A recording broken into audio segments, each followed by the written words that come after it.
اللہ اللہ اللہ اللہ اللہ اللہ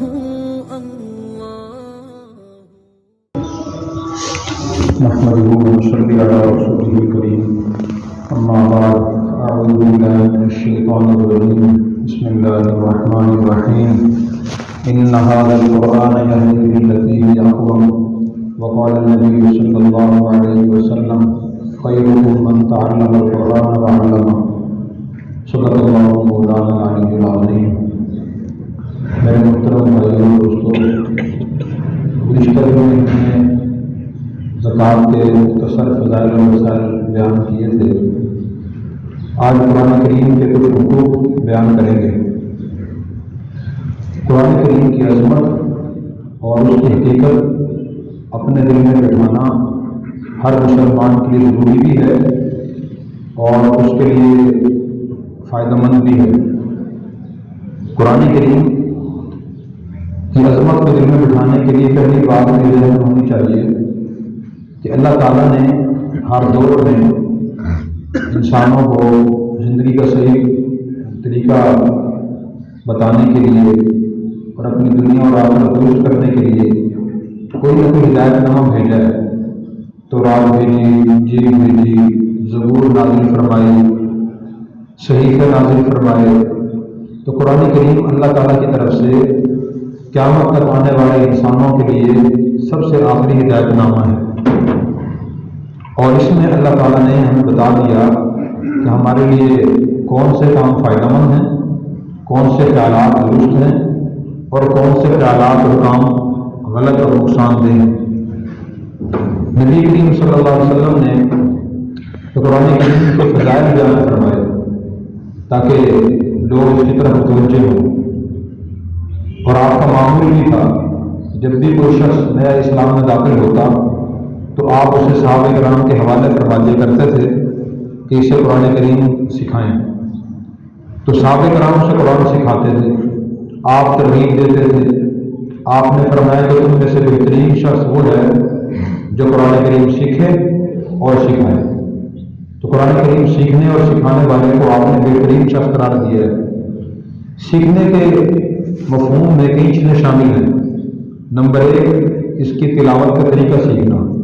اس کو پڑھنا کیسے ہے، اس لیے کہ یہ عام کتاب نہیں ہے کہ آدمی بیٹھے لیٹے غسل بے غسل وضو بے وضو جیسے چاہے پڑھ لے اور جس طرح چاہے پڑھ لے اور جیسے چاہے اس کو پڑھ لے. اس کے ادا کرنے کا اور صحیح پڑھنے کا بھی ایک خاص طریقہ ہے. قاعدے کے جو پہلی تختی ہے مفردات کی، اس میں 29 حروف ہیں. تو ہر حرف کو ادا کرنے کا ایک صحیح طریقہ ہے. تو اس طریقے سے جب حروف ادا کیے جاتے ہیں تو پھر آدمی قرآن کریم صحیح طریقے سے پڑھتا ہے. اگر آدمی کو سیکھتا نہیں ہے، سین کی جگہ سواد پڑھتا ہے، سواد کی جگہ صاف پڑھتا ہے، ٹھا اور ہاں فرق نہیں کرتا، آئین اور حمزہ فرق نہیں کرتا، چھوٹا کام بڑا کام ایک ہی طرح پڑھتے جا رہا ہے، اس کا مطلب یہ ہے کہ وہ غلط تلاوت کر رہا ہے. تو سب سے پہلا سیکھنے کی چیز یہ کہ آدمی کسی قاری صاحب سے قرآن کریم سیکھے کہ میں نے اس کی تلاوت کیسے کرنی ہے. اچھا، بہت سے مسلمانوں میں بڑی غلط فہمی یہ ہے، بلکہ 2 غلط فہمیاں ہیں کہ الحمدللہ بچپن میں نے قاری صاحب سے قرآن کریم پڑھا تھا، میں قرآن کریم پڑھا ہوں لیکن روزانہ تلاوت نہیں کرتے، اسی پر خوش ہے. بعض لوگوں کی اس سے بھی غلط صورت حال ہے، انہوں نے قرآن کریم اب تک پڑھنا سیکھا ہی نہیں، کسی استاد سے ایک مرتبہ قرآن کریم نہیں پڑھا، ان کو پڑھنا آتا ہی نہیں. اگر ان سے کہا جائے کہ جی آپ قرآن کریم سیکھ لیں، وہ جی اب میری بھی عمر رہ گئی ہے، اب تو میں 50-60 سال کا ہو گیا ہوں، بوڑھا ہو گیا ہوں. بچے قرآن سیکھتے ہیں، میں تو بڑی عمر کا ہو گیا ہوں، اب کو سیکھنے کی عمر رہ گئی ہے. بھئی آپ کھانا کھاتے ہیں روزانہ، کپڑا پہنتے ہیں، چائے پیتے ہیں، آرام کرتے ہیں، دنیا جہان کی ساری چیزیں آپ استعمال کرتے ہیں، لیکن قرآن نہیں سیکھتے، عمر نہیں ہے. کس نے کہہ دیا کہ عمر نہیں ہے؟ صحابہ کرام ہر عمر کے دور میں اسلام میں داخل ہوئے ہیں. جب بھی وہ داخل ہوتے تو اسلام کو قرآن سیکھتے تھے. حدیث میں آتا ہے کہ بعض دفعہ اتنا کثرت سے وہ سیکھ رہے ہوتے تھے کہ حضور صلی اللہ علیہ وسلم کو فرمانا پڑتا کہ بھائی ذرا آہستہ آواز سے پڑھیں، مسجد میں لوگ تلاوت نہیں کر رہے ہیں، نماز نہیں پڑھ رہے ہیں، کوئی ذکر کر رہا ہے، ان کی تلاوت میں ان کے آرام میں خلل نہ آئے۔ اس لیے اپنے ذہن سے غلط فہمی ایسا آدمی نکال دے جس نے قرآن پڑھنا نہیں سیکھا اور وہ کہتا ہے میری عمر نہیں سیکھنے کی، تو شرعی لحاظ سے پابندی نہیں، جب تک آدمی زندہ ہے اس وقت تک وہ سیکھ سکتا ہے۔ جو اس کے دینی فرائض ہیں اسے سیکھنے چاہیے، ادا کرنے چاہیے، اس کی طرف اس کے ذمہ فرض ہے یہ۔ تو پہلا حق یہ ہے کہ اور بہتر شخص وہ قرآن کریم کی تلاوت کرنا سیکھے۔ نمبر دو، دوسرا حق پھر اس کا یہ ہے کہ ہم اس قرآن کریم کو کی روزانہ تلاوت بھی کریں، کچھ نہ کچھ جتنا آسانی سے آدمی تلاوت کر سکے کر لیں۔ اس بارے میں اللہ تعالیٰ نے، اللہ کے رسول نے خاص مقدار مقرر نہیں فرمائی کہ ہر مسلمان روزانہ 10 پارے تلاوت کرے، 5 کرے، کوئی پابندی نہیں رکھی، بلکہ سورہ مزمل میں فرمایا کہ فقرؤوا ما تیسر من القرآن، جتنا تمہیں آسان لگے اتنا تم تلاوت کر لیا کرو۔ تو اس آیت میں 2 سبق ہیں، ایک تو یہ کہ روزانہ تلاوت کرنی چاہیے اور ناغہ نہیں کرنا چاہیے۔ نبی کریم صلی اللہ علیہ وسلم تہجد میں بہت زیادہ تلاوت فرماتے تھے، صحابہ کرام تلاوت فرماتے تھے، اسی لیے ہر نماز میں تلاوت کو فرض قرار دیا گیا ہے۔ اگر سے قرآن کریم پڑھنا نہیں آتا تو وہ سارے دن غلط قرآن پڑھے گا یا پڑھے گا ہی نہیں۔ دوسرا حق یہ ہے کہ اس کی ہم روزانہ تلاوت کریں۔ اور تیسری اس کی دوسری بات اس کے اندر یہ ہے کہ اللہ نے خاص مقدار مقرر نہیں کی، تو ہمارے ہاں میں بعض لوگ روزانہ 10 پارے پڑھ رہے ہوتے ہیں، 5 پڑھ رہے ہوتے ہیں، لیکن سمجھتے ایک حرف بھی نہیں ہے۔ یہ بھی بڑی غلط فہمی ہے خواتین میں، مردوں میں، کہ میں نے 5 قرآن ختم کر لیے، میں نے 10 قرآن ختم کر لیے۔ یہ اس کے لیے فضیلت ہے جس میں سوچ سمجھا بھی ہو۔ سمجھنے کی صورت حال یہ ہے کہ جو سورہ فاتحہ روزانہ ہم نماز میں پڑھتے ہیں اس کا ترجمہ نہیں آتا، اس کی تفسیر کا پتہ نہیں ہے، تو اس لیے پڑھنے کی فضیلت ہے اور سمجھنا فرض ہے۔ روزانہ تلاوت کریں، لیکن تیسرا جو قرآن کا حق ہے اس کو سمجھنے کی کوشش بھی کریں، یہ بھی فرض ہے۔ اگر کوئی مسلمان صرف پڑھتا ہے اور سمجھتا نہیں ہے تو وہ اللہ کے ہاں نہ سمجھنے کی وجہ سے گنہگار ہے، تو اس کو سمجھنا بھی ضروری ہے اور یہ بھی سیکھنے میں داخل ہے۔ آپ صلی اللہ علیہ وسلم نے جو انقلاب برپا کیا ہے کہ جو مشرک بت پرست لوگ تھے، شرابی تھے، جنگجو تھے، بد اخلاق تھے، ان کے عقائد خراب تھے، تو اتنا بڑا انقلاب آپ نے کیسے برپا کیا اور وہ کیسے معاشرے کے بگڑے ہوئے لوگوں کو صحابہ کرام بنایا؟ وہ قرآن کریم کے ذریعے بنایا اور قرآن کریم پھر آپ نے ان کو سمجھایا ہے، تو سمجھنا بھی فرض ہے۔ اور اسی لیے اللہ تبارک و تعالیٰ نے ہر آسمانی کتاب، ہر آسمانی صحیفہ جس قوم کی طرف بھیجا ہے اس قوم کی زبان میں بھیجا ہے۔ قرآن کریم نبی کریم صلی اللہ علیہ وسلم اور صحابہ کرام پر نازل ہوا تو ان کی زبان عربی تھی، اس لیے اللہ تعالیٰ نے قرآن کریم کو عربی زبان میں نازل فرمایا۔ حضرت موسیٰ علیہ السلام کی زبان عربی نہیں تھی، عبرانی یا سریانی زبان تھی، تو اللہ تعالیٰ نے قرآن ان کی کتاب تورات ان کی زبان میں نازل فرمایا۔ اسی طرح انجیل اور زبور جس نبی اور قوم کی طرف آئے ان کی زبان میں آئے ہیں۔ پھر سمجھنے کے 2 طریقے ہیں۔ سب سے بہتر طریقہ تو وہی ہے جو دنیا کے ہر علم کو سیکھنے کا طریقہ ہے۔ ہر آدمی انگلش، ریاضی، سائنس، دنیا کا ہر علم، ہر فن کسی استاد سے سیکھتا ہے۔ صحابہ کرام نے حضور سے سیکھا، تو حضور تک جبرائیل علیہ السلام نے قرآن کریم پہنچایا، پھر صحابہ کرام نے تابعین کو سکھایا، تابعین نے تبع تابعین کو سکھایا۔ تو قرآن کریم بھی کوئی ایسی کتاب نہیں کہ آدمی گھر بیٹھ کے تفسیر پڑھ لے اور کہے کہ فرض نہ ہو مجھے قرآن سمجھ آ گیا۔ تو سب سے پہلا اور سب سے بہتر طریقہ اور درست طریقہ تو یہ ہے کہ آدمی کسی عالم دین سے قرآن کریم کا مکمل ترجمہ اور تفسیر پڑھے۔ تفسیر اس کی بہت زیادہ ہے، آدمی مختصر ہی پڑھ سکتا ہے، ہر علم و فن کے اندر بڑی گہرائی ہوتی ہے، تو ضروری چیزیں ہیں کم سے کم وہی پڑھ لے۔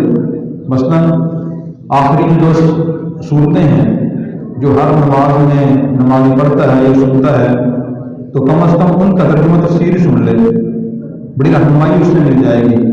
قرآن کریم میں اللہ نے فرمایا ان قرآن حدیث التی یاقو، کہ قرآن کریم وہ کتاب ہے جو سب سے بہترین راستہ دکھاتی ہے، دکھاتی جس پہ سمجھنے کی کوشش کرتا ہے اس کو راستہ دکھاتی ہے۔ لیکن جس کو پتہ ہی نہیں کہ قرآن کریم میں کیا پڑھ رہا ہوں، صورتیں پڑھی جا رہی ہیں، میں کیا پڑھا جا رہا ہے، تو پھر اس سے راستہ دکھائے گی، وہ راستہ دیکھتا ہی۔ ایک اور آدمی فرمائیں گے ہدی للناس، یہ لوگوں کے لیے راستہ دکھانے والی کتاب ہے۔ ایک اور آدمی فرمائیں گے ہدی للمتقین، متقی لوگ زیادہ راستہ دکھاتی ہے، وہ دیکھنے کی کوشش کرتے ہیں۔ تو اس لیے یہ بھی قرآن حکیم کا ہمارے ذہن میں حق ہے کہ اسے سمجھنے کی کوشش کریں۔ اور میں نے سمجھا کہ درست نہیں کہ یہ کسی عالم دین سے آدمی سیکھے اور روزانہ وقت مخصوص کرے، آدھا گھنٹہ، 1 گھنٹہ، 10 منٹ ہی نکال لے اور روزانہ ایک آیت کا ترجمہ اور تفسیر سیکھ لے۔ اس طرح مہینے میں 30 آیات ہو جائیں گی اور سال میں 360 جو کچھ نئے کر لیں 300 آیات انسان سیکھ لے گا۔ اور جو نہیں سیکھتا 40، 50، 70، 80 سال گزار جاتا ہے زندگی، تو کتنا محروم آدمی ہے۔ پھر روزانہ فیس بک دیکھتا ہے، واٹس ایپ دیکھتا ہے، اس میں سینکڑوں میسج پڑھتا ہے، ناول پڑھتا ہے، تعلیمی کتابیں پڑھتا ہے، نہیں پڑھتا تو قرآن کریم نہیں پڑھتا، اسے نہیں سمجھتا۔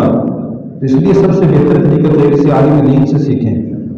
اور اگر کسی کو کوئی فرصت نہ ہو، وقت نہ ملے، غفلت سستی کی وجہ سے کام نہ کر سکے، تو کم از کم کسی عالم دین کے مشورے سے کوئی تفسیر لے لے اور روزانہ وقت مختص کر کے گھر میں بیٹھ کے اس کا مطالعہ کرے، اور پھر جو بات سمجھ نہ آئے تو ان سے پوچھے کہ جی مجھے شاید یہ سمجھ نہیں آ رہی، اور یہ میں سے پہلے دکان میں بیٹھے ڈاکٹر صاحب آئے، میری تو قرآن کریم کے بارے میں رائے یہ ہے، میں نے کہا آپ نے کسی استاد سے پڑھنے کے لیے پڑھا ہے، پھر آپ کو رائے دینے کی حالی نہیں ہے، آپ کو تو پتہ ہی دنیا کا ہر علم و فن استاد سے پڑھنے سے آتا ہے، گھر بیٹھ کے پتہ نہیں آپ کیا سمجھیں، حقیقت کیا اور سمجھے کیا ہیں۔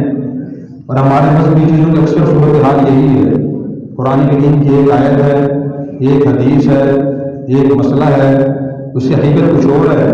ایک آدمی نے گھر بیٹھ کے یا کسی قریب میں چھوٹی سی بات سنی، وہ سمجھ کر کچھ اور ہے اس سے، اور کھلانا شروع کر دیتا ہے، پھر میں نے فلاں مولانا صاحب سے سنا ہے کہ یہ چیز ہر حال میں حرام ہے، حالانکہ انہوں نے یہ فرمایا ہوتا ہے کہ اس صورت میں یہ چیز منع ہے۔ تو اس لیے ہم قرآن کریم کو اہمیت دیں اور کچھ وقت نکال کے روزانہ ہم قرآن کریم کو پڑھنے کی اور سمجھنے کی کوشش کریں۔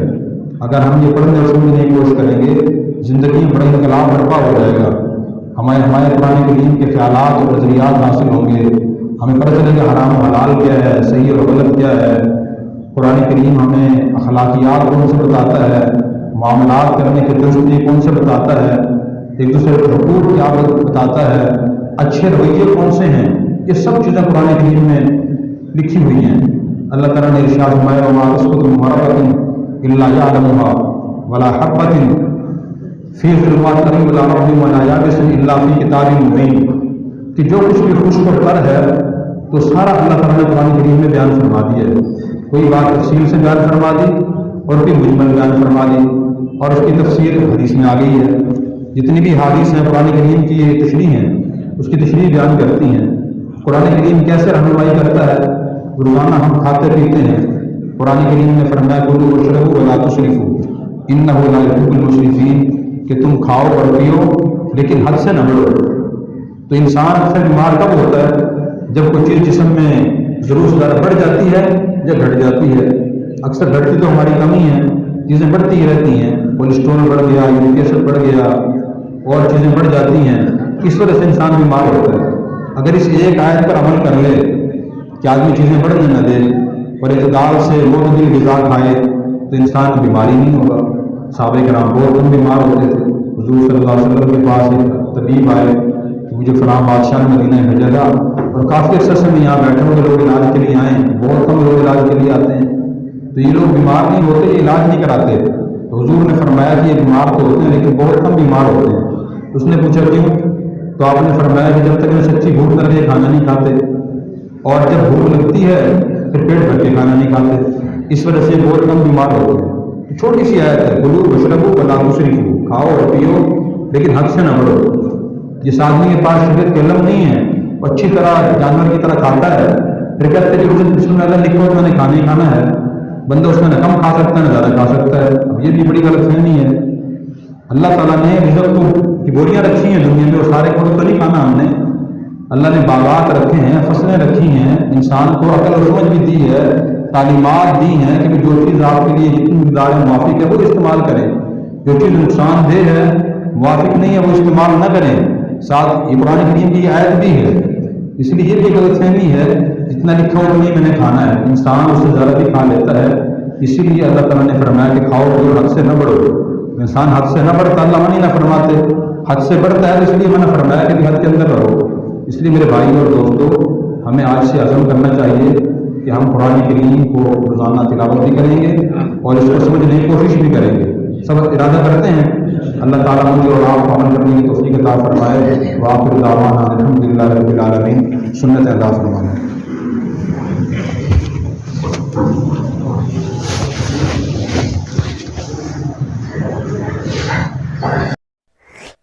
اور اگر آپ نے ابھی تک ہمارا چینل سبسکرائب نہیں کیا تو فوراً سبسکرائب کیجئے، ساتھ ہی بیل آئیکن پر کلک کریں تاکہ مزید آنے والی ویڈیو ہے وہ آپ کو وقت پر ملتی رہیں۔ اللہ حافظ۔